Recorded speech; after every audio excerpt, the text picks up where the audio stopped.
Who is the most shameless person you have ever seen? In 1983, Stephen Phillips was convicted of a string of SA/burglaries in the Dallas area. He was subsequently sentenced to 30 years in prison. Phillips was married at the time to a woman named Tracy. Phillips claims she rarely visited him, and she divorced him whilst he was still in prison. In 2008, having served 25 years of his sentence, Phillips was exonerated by DNA evidence. It turns out the real perpetrator was a convicted offender who had since died. Phillips was released and eventually secured a $6 million settlement in compensation for the terrible miscarriage of justice he had suffered. He attempted to restart his life, presumably hoping to never see the inside of a courtroom again, but that wasn't to be. Tracy, his ex-wife, read about his settlement in the papers and decided to take him to court, claiming she should get a slice of his compensation as part of her divorce settlement.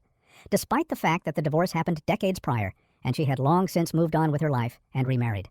After a protracted legal battle, during which time Phillips also had to fight off a spurious $2 million claim from his former lawyer, the court eventually threw it all out in 2014, and Phillips was finally allowed to attempt to enjoy what remained of his life without the involvement of the legal system for the first time in 31 straight years.